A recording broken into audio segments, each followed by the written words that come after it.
كافين كي جمال أستي بيجيكم 50-50 رتيجة جو أدجيت this 56.6 billion dollars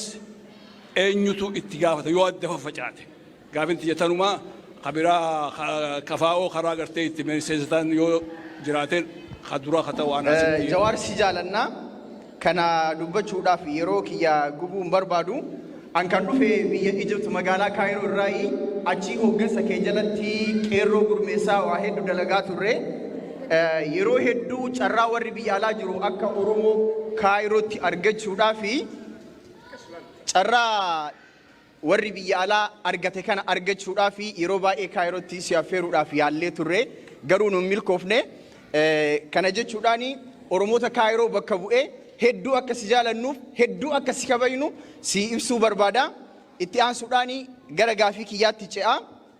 gaafii kiyyaa akka dhaabaa hooggansa KFO'tti si gaafadha KFO'n qabsoon inni uf duratti gaggeessuu deemu qabsoo akkamii qabsoo hidhannoo maleessa qabsoo karaa nagayaa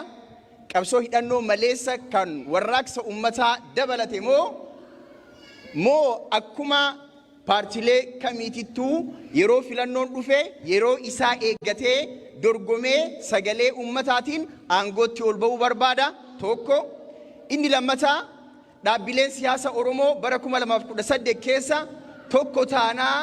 tokko taanee ummata kana ceesifnaa jettanii gamtaa ijaarrachuudhaaf walitti dhuftan wanni sun bareeda deemaa ture abdii guddaa nutti horee saba kanattis abdii horee jechuudha garuu dhumarratti waan baay'ee nama gaddisiisu dhaabbileen siyaasa Oromoo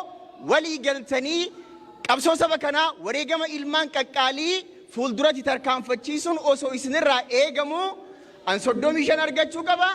an 30 argachuu qaba ati 25 fudhachuu qabda jettanii osoo aangoyyuu hin qabatini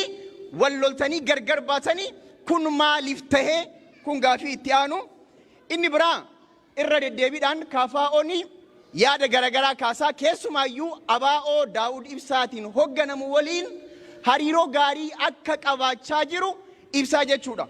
garuu waan baay'ee nama gaddisiisu addi bilisummaa Oromoo yeroo ati Awurooppaa turte alaabaa tiyya qabattee waltajjii gubbaa hin bahinii jedheetiin xalayaa hooggansa keetiif barreesse jechuudha waliigalteen abaa'oo fi KFO alaabaa kiyya hin qabatinii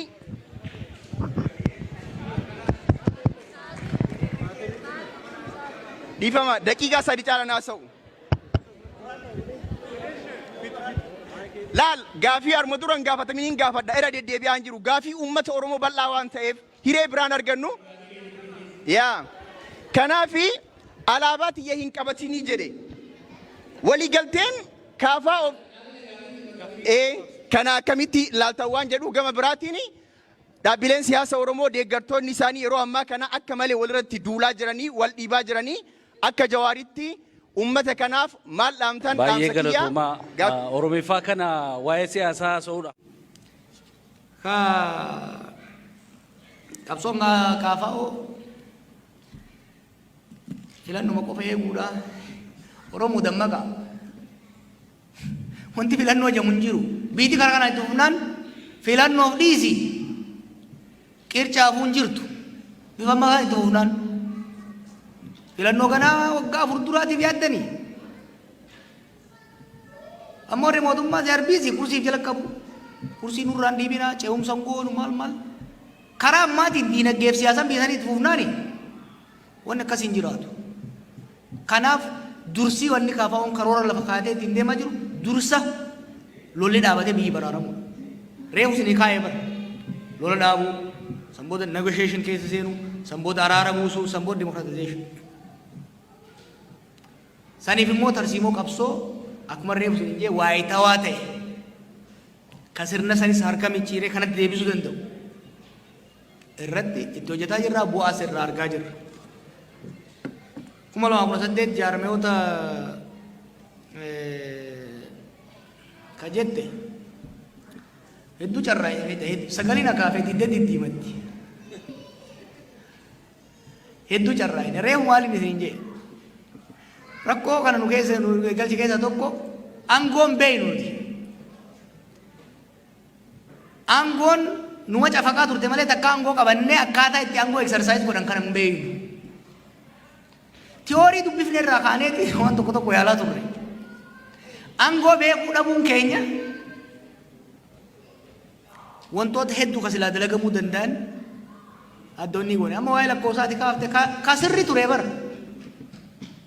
at the end of the day power sharing party len hoggatum so ummatan qoda wali kaun dirkam garu yeron tu sen goda turretti dubbin heddu fagatte turde jechuudha gara fuldura sammat deebina ka abiyo aba wajjin haliro cima qabna tumsa qabna hogganoonni keenya kaleessa agartanii turtan jirtan dhaqanii dubbisaa jiran nuyi akka kaafa'utti seera baafanne qabna dhaaba qabsoo dhiisi dhaabuma faallaa keenya jiru maqaa balleessuu irratti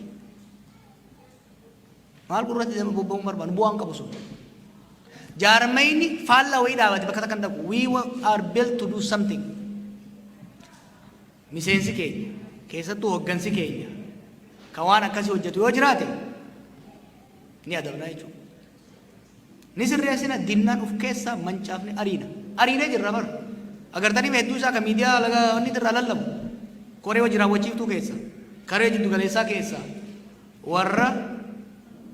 daandii irraa maqe keessattuu warra bifa adda addaatiin jaarmoota biraa namoota biraa tuqu no tolerance kanaaf kodo kondaa qabnaa bifa saniin deemna jechuudha በአማርኛ ያልተነሳው ጥያቄ በመጀመሪያ እንደ ኦኤፍሲ ኦነግ ሸኔ የሚባል ድርጅት አናውቅም እኛ ኦነግ ሸኔ የሚባል ድርጅት የለም በኦሮሞ ተቃውሞ ጎራ 3 ድርጅቶች አሉ የኦሮሞ ነጻነት ግንባር ተመዝግቦ አገር ቤት ያለ ኦፔኮ የኦሮሞ ፌደራላዊ ኮንግረስ እኔ አባልና አመራር ያለውበት እና የኦሮሞ ነጻነት ጦር ኦኤልኤም ይባላል ድርጅቶች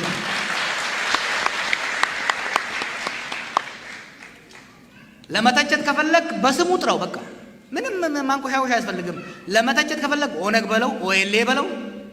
በዳቦ ስም ግን አትጥራው በዳቦ ስም መጥራት አያስፈልግም ለመተቸት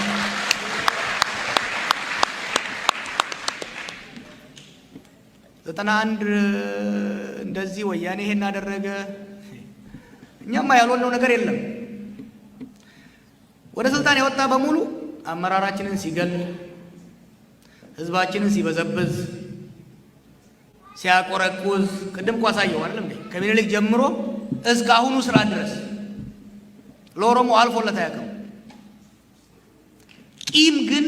አንይዝም ለበቀል በበቀል አንመራም